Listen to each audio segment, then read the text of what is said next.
नमस्कार दोस्तों, मैं पूजा मीणा। आज की हमारी इस घटना की शुरुआत होती है उत्तर प्रदेश के मेरठ जिले से। मेरठ जिले में ही एक धीरखेड़ा नाम का गांव पड़ता है और इसी धीरखेड़ा गांव में रहने वाला होता है अजमत सिंह। अजमत सिंह जो कि मेहनत मजदूरी का काम किया करता था। मेहनत मजदूरी करने के बाद भी वह अपने परिवार के लिए इतना पैसा नहीं कमा पाता है जिससे कि उसके परिवार का गुजारा अच्छे से हो जाए। लेकिन अजमत सिंह मेहनत मजदूरी करने के बावजूद भी अपने परिवार के लिए, भविष्य के लिए पैसा नहीं जोड़ पाता है, जिसकी वजह से अजमत सिंह ये काफी परेशान रहने लग जाता है।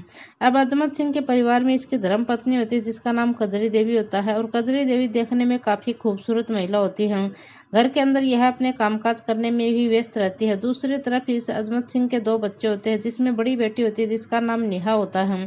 दूसरा जो छोटा बेटा होता है उसका नाम रुद्र होता है, जो कि नेहा ने 12वीं कक्षा की पढ़ाई करने के बाद अपनी गरीबी के चलते पढ़ाई को छोड़ देती है। और दूसरी तरफ जो नेहा का भाई होता है रुद्र, यह 12 साल का होता है। ये कक्षा 6 में पढ़ाई कर रहा होता है। 12 साल का होने के बावजूद भी जो लड़का रुद्र होता है यह देखने में ऐसा दिखाई देता था कि जैसे कि 16 साल का लड़का हो। ये देखने में काफी हष्ट पुष्ट लड़का होता है। इसी तरीके से सब कुछ ठीक ठाक चल रहा होता है। लेकिन नेहा है यह इस बात को परख रही होती है कि जो उसका पिता अजमत सिंह है यह काफी परेशान रहता है। एक दिन नेहा है ये अपने पिता अजमत से कहने लगती है कि पिताजी, तुम मेहनत मजदूरी का काम छोड़ दो और तुम हमारे गांव के अंदर एक अच्छी सी किराने की दुकान खोल लो, क्योंकि हमारे गांव में 3 से 4 ही किराने की दुकान है और हमारी दुकान भी अच्छी खासी चलने लग जाएगी। पिता अजमत सिंह को उसकी यह बात बहुत पसंद आती है। लेकिन पिता अजमत सिंह वह अपनी बेटी नेहा को कहने लगता है कि नेहा, इतने पैसे मैं कहाँ से लेकर आऊँगा? अगर मेरे पास पैसे होते तो मैं कब का दुकान खोल लेता। लेकिन नेहा है ये अपने पिता को समझाती है और कहती है कि तुम कहीं से कुछ पैसे कर्ज ले लो, फिर अपनी दुकान खोल लो। और इसी तरीके से ये बात कर रही होते हैं तो अजमत सिंह होता है उसकी पत्नी कजरी देवी अपने पति से कहती है कि हमारे गांव का जो एक सरपंच है जिसका नाम मक्खन लाल है, वह लोगों को आज के ऊपर पैसा देता है और तुम ऐसा करो कि उससे 1 लाख रुपए कर्ज उठा लो। धीरे धीरे कर कर हम उसका कर्ज उतार देंगे। अजमत सिंह को ये बात काफी पसंद आ जाती है और देखते ही देखते जैसे ही शाम के 5 बजे के आसपास का वक्त होता है तो अजमत सिंह वह अपने गांव के सरपंच मक्खन लाल के पास चला जाता है। मक्खन लाल से मिलता है और मक्खन लाल से कहता है कि सरपंच साहब, इस गांव में मेरी एक छोटी सी किराने की दुकान खोलना चाहता हूँ और उसके लिए मुझे 1 लाख रुपए की सख्त जरूरत है। लेकिन मक्खन लाल है वह अजमत सिंह से कहने लगता है कि मैं तुम्हें पैसे तो दे दूंगा, लेकिन तुम्हारा जो घर है वह मेरे पास गिरवी रखना पड़ेगा, क्योंकि उस घर वह तुम्हारा जो घर है वह सड़क के किनारे पर है और सड़क के किनारे पर होने के बावजूद उसके दाम वह कई गुना ऊंचाइयों पर बढ़ चुके हैं। लेकिन फिर भी अजमत सिंह मान जाता है और इसके बाद यह अगले ही दिन अजमत सिंह है यह इस मक्खन लाल को 1 लाख रुपए कर्ज उठा लेता है और अपने घर के पास में ही एक गिरवी रखे, अपने घर को उसके पास गिरवी रख देता है। और यह 4-5 दिन का वक्त गुजर जाने के बाद अजमत सिंह इस गांव के अंदर अपनी एक किराने की दुकान खोल लेता है। धीरे धीरे कर कर वह अपनी दुकान होती है अच्छी चलनी शुरू हो जाती है। दिन गुजरते चले जाते हैं। आखिरकार एक ऐसी तारीख आती है जो कि 15 अक्टूबर 2025 का दिन होता है। सुबह के तकरीबन 9 बजे के आसपास का वक्त होता है। अजमत सिंह वह अपनी बेटी नेहा को कहने लगता है कि बेटी, दुकान में काफ़ी सारा सामान खत्म हो चुका है। मैं सामान खरीदने के लिए शहर जाता हूँ और तुम दुकान पर बैठे जाना, दुकान को संभाल लेना। नेहा भी खुश हो जाती है कि इसी तरीके से नेहा दुकान पर आकर बैठ जाती है। उसका पिता सामान खरीदने के लिए शहर की तरफ चला जाता है।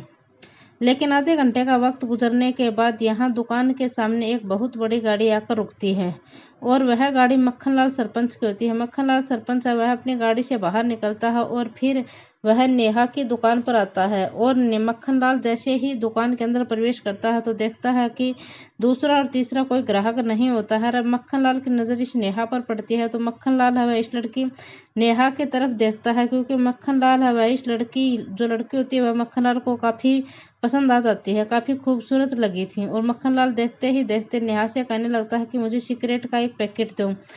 अब जब जैसे ही नेहा है उसे मक्खनलाल सरपंच को अपनी दुकान पर देखता है तो वह नेहा भी बेहद खुश हो जाती है। नेहा है वह कि इस सरपंच को नमस्ते करती है, प्रणाम करती है और प्रणाम करते हुए यह उसके पैरों में झुक जाती है। लेकिन जैसे ही लड़की इसके पैरों में झुकती है तो यहाँ पर फिर जो मक्खनलाल होता है यह इसकी नीयत, इसके शरीर के बनावट को देखकर खराब हो जाती है, बिगड़ जाती है। और इसके बाद जो मक्खनलाल होता है यह कहने लगता है कि मुझे जल्दी से सिगरेट का पैकेट दो। फिर जो लड़की होती है वह नेहा इसे सिगरेट का पैकेट देती है। देने के बाद जो मक्खनलाल सरपंच है वह मौका देखते ही इस लड़की का हाथ पकड़ देता है। लड़की इसे कहने लगता है कि नेहा, मैं तुम्हारे घर की सारी गरीबी दूर कर सकता हूँ। अगर तुम चाहो तो मेरे साथ थोड़ा सा वक्त गुजार लो। नेहा है यह इस बात पर बहुत गुस्सा आ जाता है। नेहा ने इसके सामने ही बोल नहीं सकती थी क्योंकि वह इससे बड़ा आदमी होता है। लेकिन जब वह सरपंच दोबारा से इस बात को कहता है कि तुम्हारी गरीबी को मैं दूर कर सकता हूँ अगर तुम्हें मेरे साथ वक्त गुजार लो तो इस बात पर नेहा को गुस्सा आ जाता है और नेहा है इस पर सरपंच मक्खनलाल को कहने लगती है कि तुम्हारे घर में बहू बेटियां नहीं हैं क्या? तुम्हें उनके साथ वक्त गुजार लेना चाहिए। अब जैसे ही मक्खनलाल को ये बात कही जाती है तो मक्खनलाल को बेहद ज़्यादा गुस्सा आता है और अब नेहा को ये कहने लगता है कि एक दिन तुम्हें इस भरी दुकान से उठाकर लेकर जाऊंगा और बंगले पर लेकर वहां पर तुम्हारे साथ जो काम करूंगा जिसको तुम अपनी जिंदगी भर याद रखोगे और किसी को मुंह दिखाने के लिए लायक नहीं रहोगी। इसी तरीके से नेहा है वह दो चार बातें कहता है नेहा को और फिर यहाँ पर गलत सलत बोल दिया जाता है और इसी तरीके से यहाँ पर यह आगे चलना शुरू हो जाता है और यहाँ पर सरपंच ये कुछ नहीं कर सकता था। लेकिन क्योंकि इसमें अड़ोस पड़ोस है यह यहाँ पर इधर उधर घूम रहे होते हैं। अब सरपंच सोचने लगता है क्यों न वह इस लड़की की शिकायत इसके माँ बाप से कर दी जाए। इसी तरीके से जो सरपंच मक्खनलाल होता है यह इस दुकान से बाहर निकलता है और फिर देखते ही देखते यह अजमत सिंह के घर पर चला जाता है। अजमत सिंह के घर पर आज कोई नहीं होता है सिवाय अजमत सिंह की पत्नी के। अजमत सिंह की जो पत्नी होती है कजरी देवी वह अपने घर के अंदर बैठकर खाना तैयार कर रही होती है और जब यह मक्खनलाल होता है यह अजमत सिंह की पत्नी अजमत सिंह को आवाज लगाता है तो फिर देखते ही देखते अजमत सिंह की पत्नी कजरी देवी ये घर से बाहर निकल जाती है और वह कजरी देवी मक्खनलाल को देख लेती है और सोचने लगती है कि इसकी बेटी है नेहा से जो अजमत सिंह ये सोचता है कि जो इसकी बेटी नेहा है यह तो माँ बेटी से ही काफ़ी ज़्यादा खूबसूरत और सुंदर है। इसी तरीके से जो मक्खनलाल होता है इस सरपंच की नीयत अब कजरी देवी के ऊपर भी खराब होने लग जाती है।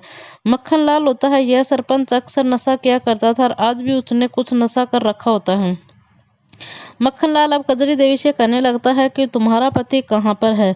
तभी कजरी कहने लगती है कि वह तो शहर में गए हैं और कुछ दुकान का सामान खरीदने के लिए गए हैं। तुम ऐसा करो कि घर के अंदर आकर बैठ जाओ, 10 से 15 मिनट आने में ही उनका समय लगेगा। इसी तरीके से जो मक्खनलाल सरपंच होता है ये घर के अंदर आकर बैठ जाता है।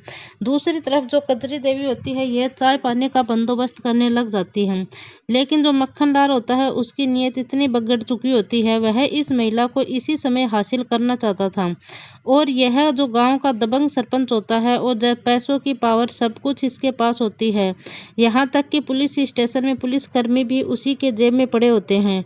और मौका देखते ही एक सरपंच साहब एक मक्खनलाल के घर का मुख्य दरवाज़ा बंद कर देता है और घर का मुख्य दरवाज़ा बंद करने के बाद यह घर में बनी रसोई के अंदर जहाँ पर कजरी देवी चाय पानी का बंदोबस्त कर रही थी वहां पर चला जाता है और ये कजरी देवी को पकड़ लेता है। फिर कजरी देवी के मुंह के ऊपर हाथ रख देता है और घसीटते हुए उसको कमरे के अंदर लेकर जाता है। और यहाँ पर जो मक्खनलाल है यह इस महिला कजरी देवी के साथ गलत काम करना शुरू कर देता है। गलत काम जब तक करता है तब तक कि इस मक्खनलाल होता है यह कजरी इसके सामने हाथ भी जोड़ती है, लेकिन मक्खनलाल मानने को तैयार नहीं होता है। जब तक मक्खनलाल का मन नहीं भरता तब तक यह कजरी देवी के साथ गलत काम को अंजाम देता है। आखिरकार मक्खनलाल सिंह को संतुष्टि हो जाती है तो इस महिला को छोड़ देता है और फिर इसको डराया जाता है, धमकाया जाता है। यहाँ पर मक्खनलाल कजरी से कहने लगता है कि अगर तुमने ये बात किसी को भी बताने की कोशिश की तो मैं तुम्हारी दुकान पर ताला लगवा दूंगा, तुम्हारे घर पर अपना कब्जा कर लूंगा और इसी तरीके से धमकी दी जाती है। महिला है ये काफ़ी डर जाती है। इसी तरीके से जैसे ही मक्खनलाल है यह सब कुछ काम खत्म हो जाता है तो मक्खनलाल सिंह है यह इस कजरी को यह बात भी कहता है कि एक दिन तुम्हारी बेटी के साथ भी मैं यही गलत काम करूंगा। जैसे ही यह बात कजरी देवी को कही जाती है तो कजरी सिर्फ डर जाती है और यहाँ पर इससे ऊपर कुछ नहीं कह पाती है। आखिरकार दबंग सरपंच ये इसके घर से निकल जाता है और लगभग 1 घंटे का वक्त गुजरने के बाद इसका पति अजमत सिंह ये अपने घर पर आता है। अजमत सिंह देखता है कि आज उसकी पत्नी काफ़ी परेशान होती है, काफ़ी उदास होती है। अजमत सिंह अपनी पत्नी से पूछने की कोशिश करता है कि आखिरकार क्या बात है, लेकिन खजरी देवी है ये यहाँ पर बात को टाल मटोल कर देती है।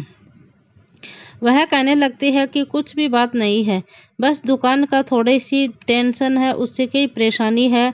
और अजमत सिंह वह अपनी पत्नी से कहने लगता है कि दुकान अच्छी खासी चलने लगी है, फिर धीरे धीरे करके हम सरपंच साहब के पैसे भी लौटा देंगे। इसी तरीके से जो अजमत सिंह ये खाने में व्यस्त हो जाता है। लेकिन यहाँ पर कजरी देवी ये सबसे बड़ी गलती करती है, सबसे बड़ी भूल यही करती है कि वह अपने पति को कुछ नहीं बताती है। और आगे चलकर जो मक्खनलाल सरपंच होता है, कजरी देवी की बेटी के साथ भी यही गलत काम करने वाला होता है। इसके बारे में न तो कजरी देवी कुछ जानती है, न ही कजरी देवी का जो पति अजमत सिंह होता है उसको कुछ पता होता है। और इसी तरीके से ये बात आई गई हो जाती है।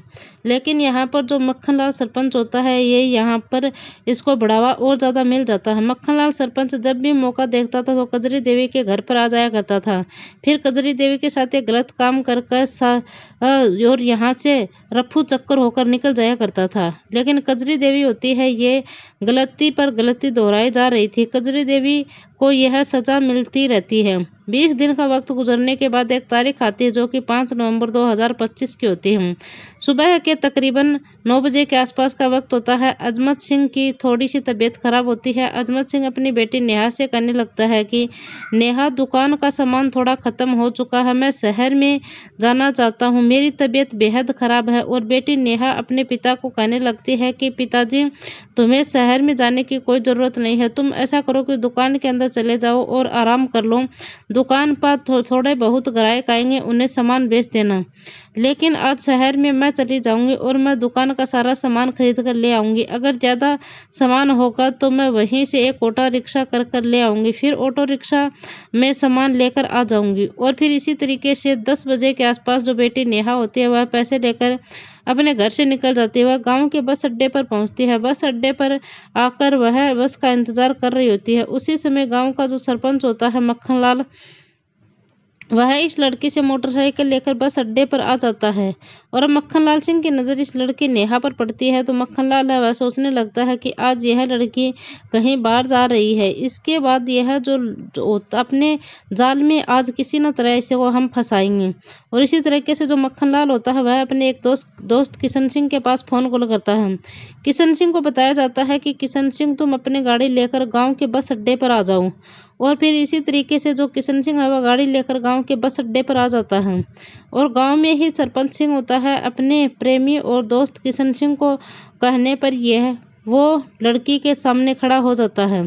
किशन सिंह ना तो किसी तरीके से इस लड़की को अपनी गाड़ी में बैठा लो और बैठाकर तुम खेतों की तरफ पहुंच जाना, आगे की सारा काम मैं संभाल लूँगा। और जैसे ही इस तरह की बात किशन सिंह को कही जाती है तो किशन सिंह अपनी गाड़ी लेकर इस लड़की नेहा के पास चला जाता है और नेहा को कहने लगता है कि बेटा, तुम्हें कहीं जा रही हो? तो नेहा कहने लगती है कि अंकल जी, मुझे दुकान का सामान खरीदने के लिए शहर जाना है, लेकिन बस अभी तक नहीं आई है। और तभी किशन सिंह कहने लगता है कि बेटा, मैं भी बाजार की तरफ ही जा रहा हूँ, तुम मेरी गाड़ी में बैठ जाओ, मैं तुम्हें इस शहर में छोड़ दूंगा। इसी तरीके से बेटी जो नेहा होती है ये किशन सिंह पर विश्वास कर इसकी गाड़ी में बैठ जाती है। लेकिन गाड़ी चलना शुरू हो जाती है। लगभग 1 घंटे का इस सफर में तय कर लिया जाता है। देखते ही देखते यहाँ पर किशन सिंह अपनी गाड़ी का रुख खेतों की तरफ कर लेता है। और जैसे ही गाड़ी को खेतों की तरफ चलनी शुरू होती है तो लड़की नेहा यह सहम जाती है, डर जाती है। नेहा किशन सिंह को कहने लगती है कि अंकल जी, तुम गाड़ी लेकर कहाँ जा रहे हो? किशन सिंह होता है यह अब इस लड़की नेहा से कहने लगता है कि तुम खेतों में थोड़ा सा ज़रूरी काम है, वो काम निपटा लेता हूँ और फिर मैं तुम्हें शहर में छोड़ दूंगा। इसी तरीके से अब जो नेहा है वह उसका मन शांत हो जाता है। लेकिन जब गाड़ी होती है यह जाकर खेतों में रोक ली जाती है और जब खेत में पहुंच जाती है तो किशन सिंह को मौका पाते इस लड़की के मुंह के ऊपर हाथ रख लेता है और इसका गला दबाने की कोशिश करता है। किशन सिंह होता है इस लड़की को धमकाने की कोशिश करता है और आखिरकार ये लड़की ये चिल्लाने की कोशिश भी नहीं करती क्योंकि इसका गला था उसने दबा रखा था। लड़की है ये वहाँ पर डर जाती है, सहम जाती है। लड़की कुछ भी नहीं कर पाती, कुछ की करने की हालत में नहीं होती है। इसके बाद जो किशन सिंह होता है उसके दोस्त अपने दोस्त मक्खनलाल सरपंच के पास फ़ोन कॉल करता है और मक्खनलाल सरपंच को कहने लगता है कि जल्दी से खेतों में आ जाओ, क्योंकि चिड़िया है वह पिंजरे में फंस चुकी है। मक्खनलाल तुरंत अपनी मोटरसाइकिल लेकर खेतों में पहुंच जाता है। इसी तरीके से दोनों दोस्त इकट्ठे हो जाते हैं। वो लड़की नेहा को इस गाड़ी के अंदर पड़ी होती है और फिर दोनों इस गाड़ी के अंदर चले जाते हैं और गाड़ी के अंदर जाने के बाद इसकी चुन्नी से इसका मुंह बांध देते हैं और फिर दोनों इस लड़की नेहा के साथ एक गलत काम करने में व्यस्त हो जाते हैं। मक्खनलाल और किशन सिंह होता है इन लड़की के साथ तब तक गलत काम करते हैं जब तक कि उन दोनों का मन नहीं भर जाता। आखिरकार जब यह दोनों का मन भर जाता है तो इसके बाद जो लड़की को डराया जाता है, धमकाया जाता है, लड़की को बोला जाता है कि तुम्हारी दुकान का ताला लगवा दिया जाएगा, तुम्हें घर को भी, तुम्हारा जो घर होता है वह भी छीन लिया जाएगा। ऐसी ऐसी बात उस लड़की को कही जाती है, लड़की को धमकी दी जाती है। इसके बाद यह हद यहाँ पर बढ़ जाती है कि 1 घंटे का वक्त गुजरने के बाद इन दोनों का मन भर जाता है तो फिर यह दोनों लड़की को गाड़ी में बिठाते हैं और फिर जो गांव का बस अड्डा होता है वहां पर लाकर इसे छोड़ देते हैं। अब इसी तरीके से जैसे तैसे कर कर जो लड़की होती है अपने घर पर पहुंचती है। जैसे ही नया घर पर पहुंचती है तो उसकी माँ उसकी हालत देखती है। देखकर वह अपनी बेटी, आखिरकार तुम्हारे साथ क्या हुआ है, तुम वहां पर लड़की डर जाती है, सहम जाती है, अपनी माँ को कुछ नहीं बताती है। थोड़ी देर के बाद जो नेहा का भाई होता है रुद्र, 12 साल का होता है, वह भी अपनी स्कूल की छुट्टी होने के बाद घर पर पहुंच जाता है। इसी तरीके से माँ दूसरी तरफ अपनी बेटी से लगातार यही बात पूछ रही होती है। आखिरकार नेहा लड़की होती है वह टूट जाती है। इसके बाद वह अपनी माँ नेहा को कहने लगती है कि माँ, किशन सिंह और उसका दोस्त मक्खनलाल होता है, उन दोनों ने मेरे साथ गलत काम किया था। गलत काम किया तो 12 साल का जो इसका भाई रुद्र होता है वह ये सारी बातें सुन रहा होता है। उसके मन में ये गहरा धक्का लगता है। ये लड़का है ये सोचने पर मजबूर हो जाता है कि इसका तो हमें बदला जरूर लेना चाहिए। लेकिन यहाँ पर चाहे इसके देखते ही देखते खाने के लिए खा भी लिया जाता है और खाना खाने के बाद यहाँ पर अजमत सिंह भी वहाँ पर पहुँच जाता है। खाना खाते खाते टाइम अजमत सिंह पहुँच जाता है और अजमत सिंह ये कजरी से कहने लगता है कि तुम्हारी बेटी के साथ गलत काम हुआ है। कजरी जैसे ही अपने पति अजमत सिंह को ये बात कही जाती है तो अजमत सिंह को काफ़ी गुस्सा आ जाता है। लेकिन यहाँ पर कजरी भी रोना शुरू कर देती है। इसके बाद कजरी अपने पति अजमत सिंह को कहने लगती है कि 15 दिन पुरानी बात है। कजरी अपने पति से कहने लगती है कि घर के अंदर मेरे साथ भी गलत काम किया गया था, आज तक भी मेरे साथ गलत काम हो रहा है और जब तक अजमत सिंह और उसका बेटा रुद्र होता है 12 साल का होता है, इन दोनों को ये बातें सुनते हैं तो इन दोनों बाप बेटों को बहुत ज़्यादा गुस्सा आता है। बाप बेटे सोचने पर मजबूर हो जाते हैं। वह गांव का जो दबंग सरपंच होता है उसको आखिरकार हमें सबक सिखाना चाहिए। इसी तरीके से अजमत सिंह होता है यह अपने घर से हथियार देखना शुरू कर देता है, लेकिन गरीबी के कारण इनके घर में कोई हथियार नहीं मिलता है। आखिरकार अजमत सिंह के नज़र में घर पर पड़ी एक कुल्हाड़ी पर पड़ती है। इसके बाद अजमत सिंह देखता है कि यहाँ कुल्हाड़ी को उठा लेते हैं और साथ में रुद्र जो होता है बेटा उस रसोई में वह एक धारदार चाकू उठाकर लाता है और यह सिर्फ मात्र 2 हथियार लेकर बाप बेटे दोनों घर से निकल जाते हैं। और जैसे ही ये बाप बेटे दोनों घर से निकलते हैं तो वह गांव के अंदर मक्खनलाल सरपंच और साथ ही जो उसका दोस्त किशन लाल होता है इन दोनों को तलाशना शुरू कर देते हैं। लगभग 2 घंटे का वक्त गुजरने के बाद शाम भी हो जाती है, लेकिन मक्खनलाल जो सरपंच होता है उसको साथी दोस्त दोनों किशनलाल ये दोनों कहीं नहीं मिलते हैं। आखिरकार एक बुजुर्ग व्यक्ति होता है वह दोस्तों खेतों की तरफ से लौट रहा होता है। तभी अजमत सिंह होता है यह उस बुजुर्ग व्यक्ति से पूछने लगता है कि तुमने कहीं मक्खनलाल सरपंच को देखा है या नहीं, मुझे उससे कोई जरूरी काम था। बुजुर्ग कहने लगता है कि मक्खनलाल सरपंच और उसका दोस्त किशन सिंह यह दोनों साथ में बैठकर जो खेतों में शराब पी रहे होते हैं। अब इसी तरीके से यहाँ पर अजमत सिंह होता है यह इस बात को बारे में पता चलता है तो अजमत सिंह और उसका बेटा रुद्र देखते ही देखते 20-25 मिनट के अंदर ये खेत के अंदर पहुँच जाते हैं और अजमत सिंह होता है यह पहुँच जाता है। वहाँ पर पहुँचने के बाद यह दोनों को नशे में टल्ली होते हैं और नशे में टल्ली होने के बावजूद भी इनके पास गाँव की एक विधवा महिला होती है जिसका नाम इंदु होता है, वह वहाँ पर बैठी होती है। दोनों के पास इंदु को वक्त गुजार रहे होते हैं, लेकिन यहाँ मौका पाते ही अजमत सिंह होता है अब किशन सिंह के पास चला जाता है और ना ही वह उसे कुछ पूछता है और ना ही कुछ बोलता है। देखते देखते किशन सिंह होता है किशन सिंह के परिवार में यह कुल्हाड़ी मारता है और उसके सिर में कुल्हाड़ी मारी जाती है तो जो विधवा औरत होती है इंदु देवी वह वहाँ से भागने में कामयाब हो जाती है और अजमत सिंह होता है वह किशन सिंह के सिर पर कई बार कुल्हाड़ी से वार कर चुका होता है और मौका देखते ही यहाँ पर जो बेटा रुद्र होता है और इस किशन सिंह के पेट में 2 से 3 बार चाकू से वार कर देता है। जैसे ही अजमत सिंह कुल्हाड़ी को लेकर मक्खन लाल जो होता है उसकी तरफ बढ़ता है तो मक्खन लाल का पाँव है वह फिसल जाता है, जिसके कारण कुल्हाड़ी उसके हाथ से छूट जाती है। लेकिन जो उसका बेटा रुद्र होता है वह जल्दी से मक्खन लाल को यहाँ 1-2 चाकू से वार कर देता है, जिसकी वजह से मक्खन लाल के नशे के कारण नीचे गिर जाता है। और वहां पर मौका पाते ही अजमत सिंह होता है ये मक्खन लाल को काबू में कर लेता है। फिर अजमत सिंह होता है यह अपने बेटे रुद्र को कहने लगता है कि जल्दी से इसका गला चाकू से काट दो। लेकिन यहाँ पर रुद्र है ये वहाँ पर इतना ज़्यादा गुस्से में पागल हो जाता है कि वह चाकू के साथ नहीं बल्कि कुल्हाड़ी के साथ ही मक्खन लाल का गला काट देता है। जैसे ही ये काम हो जाता है फिर दोनों बाप बेटे यह बड़े ही आराम से दोनों को देखते हैं कि दोनों मर गए हैं या जिंदा हैं। अब अजमत सिंह वह इस बात को एहसास होता है कि यह दोनों मर चुके हैं और फिर बाप बेटे दोनों यह गांव की तरफ लौटना शुरू कर देते हैं। लेकिन उसी समय जो महिला दुर्गा इंदु होती है, विधवा महिला इंदु होती है, पुलिस स्टेशन में फोन कॉल कर चुकी होती है।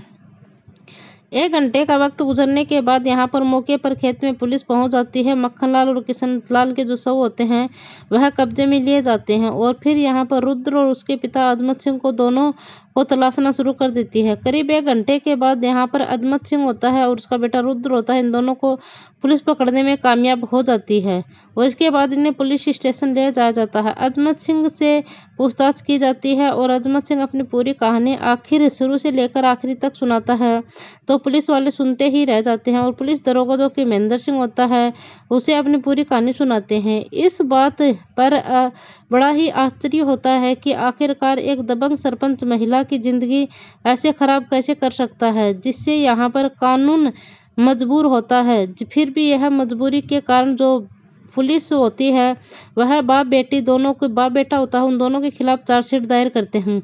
लेकिन यह बात भविष्य के गर्भ में छिपी है कि दोनों को आखिरकार क्या सजा सुनाने वाले हैं। लेकिन इस पूरे घटनाक्रम के दौरान अजमत सिंह और उसका जो 12 साल का बेटा रुद्र होता है उन दोनों ने क्या सही किया या गलत किया, यह बात हमें कमेंट बॉक्स में ज़रूर बताना।